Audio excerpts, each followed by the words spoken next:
Now, Babylon is adept at presenting Hollywood in the 1920s and the 30s as a debauched, decadent, yet paradoxically a quaintly innocent and even prelapsarian place. But it's also an empty and overlong piece, which takes a long time, I think, to tell us something that we can deduce for ourselves well before the 3 hours had elapsed. Now, it looks to me like the filmmakers might be having great fun at grossing out the audience with a surfeit of elephant excrement, and that's just in the first 5 minutes. Alligators sniping and snakes biting various drugged out denizens of early Hollywood. But Babylon is an uneven film, which is hyperkinetic, over stylized, and I think reminiscent in terms of content and style to Baz Luhrmann's Moulin Rouge. But the most unexpected part of the film is the way in which it functions as a retelling of Singin' in the Rain, as if the 1952 classic was based on real people who are represented here, and which is re experienced half a century later,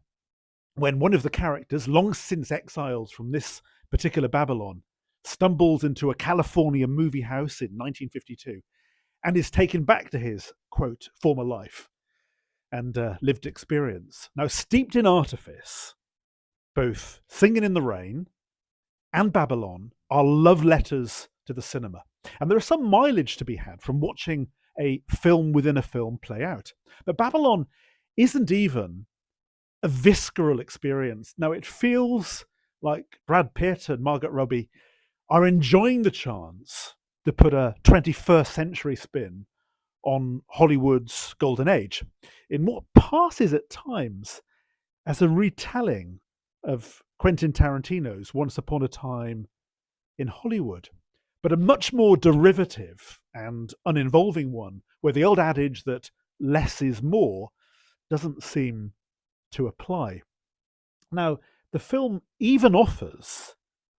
a pastiche at the end of the film Contact by giving us a swirling montage of blockbuster movie clips from Terminator 2 to Avatar to show how cinema has evolved over the last half century, but which looks out of place here as if self-referentiality is in itself deep. Now, a montage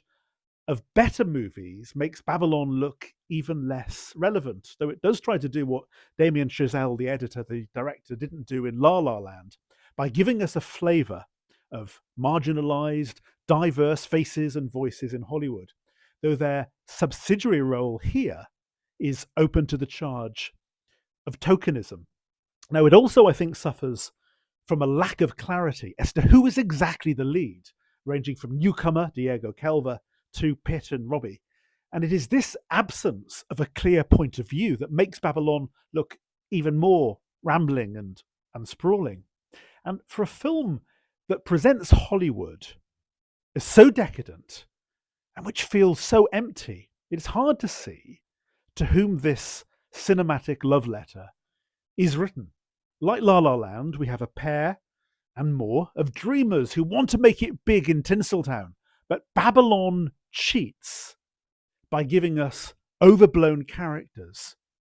who thrive off excess, while making us feel that we should invest in the magic of cinema and yield an emotional response that the film is steering us to feel, when this segment feels like it has wandered in from a different movie completely.